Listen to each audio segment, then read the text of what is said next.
औज़ुबिल्लाहि मिनश्शैतानिर्रजीम बिस्मिल्लाहिर्रहमानिर्रहीम। आज unit number 9 का थ्योरम नंबर 3 स्टार्ट करते हैं। इसकी स्टेटमेंट यूँ है कि perpendicular from the centre of a circle, यानी एक सर्कल है उसके सेंटर से परपेंडिकुलर जो है वो किसी कॉर्ड को बाइसेक्ट करता है। यानी इसमें हमारे पास एक कॉर्ड होगी और कॉर्ड के ऊपर जो है ना हमने सेंटर से परपेंडिकुलर ड्रा करना है और वो परपेंडिकुलर जो है वो कॉर्ड को बाइसेक्ट करेगा। इसका मतलब है कि वो कॉर्ड को दो इक्वल हिस्सों में डिवाइड करेगा। अब देखिए हमारे पास सपोज दैट एक सर्कल है जिसका सेंटर ओ है। ओ के ऊपर हम ऐसे करते हैं, एक कॉर्ड ले लेते हैं वो सर्कल के, इसका नाम रख लेते हैं हम ए बी।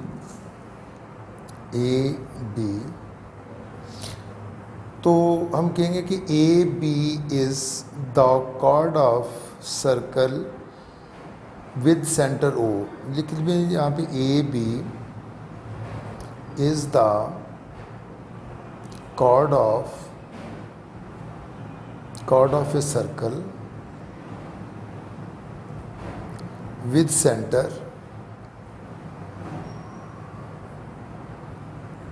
at O। अब ये तो कहा गया कि सर्कल हमारे पास है जिसका सेंटर O है, A B as the chord है। अब वो कह रहा है कि वो जो उस पे ना O से आपने परपेंडिकुलर ड्रा करना है ए बी के ऊपर। तो हम यहाँ पे लिखेंगे O M is perpendicular chord A B, यानी ओ से ए बी के ऊपर आप ओ एम जो है वो एक परपेंडिकुलर ड्रॉ कर लेते हैं। तो O M is perpendicular on chord A B. अब प्रूफ क्या करना है? प्रूफ हमने करना ये है कि उसने कहा है कि जो कॉर्ड को वो बाइसेक्ट करता है, कौन? परपेंडिकुलर। तो ये जो परपेंडिकुलर है वो ए बी को बाइसेक्ट करता है। तो इसका मीन है कि हम बाइसेक्ट का मीन वही होगा कि एम उसका मिड पॉइंट ले लेंगे और कहेंगे कि ए एम और एम बी दोनों एक दूसरे के इक्वल है। ये हम लोगों ने प्रूफ करना है। तो यहाँ पे लिख दें कि M is the mid point of chord A B. तो हम कहेंगे कि measurement A M is equal to measurement B M. ये जो चीज़ है उसने क्या है कि इसको प्रूव करना है, क्योंकि ये जो परपेंडिकुलर है वो बाइसेक्टर है कॉर्ड का। तो हम कहेंगे कि A M is equal to B M. अब कंस्ट्रक्शन करेंगे। कंस्ट्रक्शन के लिए हम कहते हैं कि join O to A and O to B. कोशिश किया करें कि जो कंस्ट्रक्शन होते हैं वो डॉटेड करें। तो हमने भी यहाँ पे ओ को जब ज्वाइन किया ए के साथ तो वो डॉटेड, और ओ को बी के साथ किया वो तो भी डॉटेड किया है। तो जहाँ पे लिख देंगे join A and B with centre O. अब ये हमारे पास गिवन भी आ गया, टू प्रूव आ गया और कंस्ट्रक्शन आ गया। अब हमने इसको प्रूफ करना है। प्रूफ इसका ये है कि हमने जो कहना है कि ए एम और एम बी एक दूसरे के इक्वल है, ये हमने प्रूफ करना है। और हमें ये पता है कि ओ एम जो है ना वो ए बी के ऊपर परपेंडिकुलर है। तो अब हमारे पास दो राइट एंगल ट्रायंगल बन गई। इन राइट एंगल, ये राइट एंगल के लिए साइन है, right angle O A M corresponding right angle O B M. ये दो हमारे पास राइट एंगल, तो ये इंडिकेट कर रहा है कि ये एंगल राइट एंगल के लिए हमने इसको इंडिकेट किया। अब इसमें हमें पता है कि ओ एम ए ये और ओ एम बी ये दोनों परपेंडिकुलर, क्योंकि गिवन में हमारे पास यही था कि ओ एम जो ना वो कॉर्ड ए बी के ऊपर परपेंडिकुलर है। तो हम कहते हैं measurement angle O M A equal to measurement angle O M B equal to 90 degree. क्योंकि ये हम लोगों ने गिवन में किया तो इसके आगे रीज़न जो आ जाएगी वो आ जाएगी गिवन आ जाएगा। इसके बाद ओ ए और ओ बी दोनों कार्ड हैं एक ही सर्कल के और दोनों राइट एंगल के अपोजिट साइड, क्योंकि हमेशा हाइपोटेन्यूज होता है, तो हम कहेंगे कि ओ ए एंड ओ बी दोनों कार्ड हैं और दोनों हाइपोटेन्यूज, दोनों एक दूसरे के इक्वल होंगे। तो यहाँ पे लिख दें हाइपोटेन्यूज ओ ए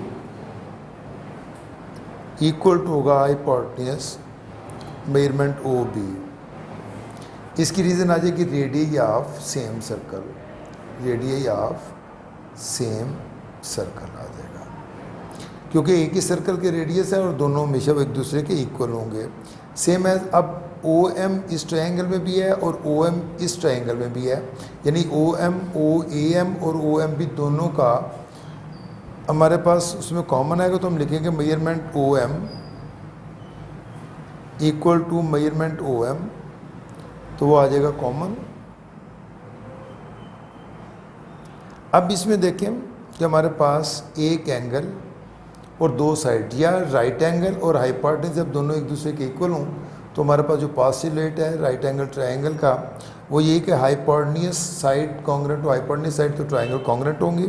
तो अब क्योंकि इसमें हाइपोटेन्यूज ये दिया हुआ है और राइट एंगल ये दिया हुआ है, दोनों एक दूसरे के इक्वल हैं, तो हम और ए ओ एम भी इक्वल है, तो इन दोनों को हम जो ना यहाँ पे कंसीडर कर लेते हैं कि triangle O A M congruent to triangle O B M. ये हम इसकी रीज़न देंगे कि in right angle hypotenuse side congruent to hypotenuse side, ये इसका पोस्टुलेट आ जाएगा। तो हम कह सकते हैं कि जब ये ट्रायंगल कॉन्ग्रुएंट होगी तो हम कह सकते हैं कि measurement A M side is congruent to measurement B M. ये क्योंकि जब हमने ट्रायंगल प्रूव कर ली तो ट्रायंगल में ए एम और बी एम ये दोनों एक दूसरे के इक्वल होंगी। रीजनिंग क्या होगी इसकी कि corresponding sides of congruent triangles। तो इसका मीन है कि ए एम और बी एम यही हमने प्रूव करना था, और जब ए एम और बी एम इक्वल हैं तो हम कह सकते हैं कि ओ एम जो परपेंडिकुलर था वो ए बी के ऊपर जो है ना वो ए बी का बाइसेक्ट बी है। तो हम कह सकते हैं कि O M is bisect the chord A B. ये हमारा थ्योरम था छोटा सा, उम्मीद है कि आपको समझ आ गई होगी। थैंक यू, अस्सलाम वालेकुम।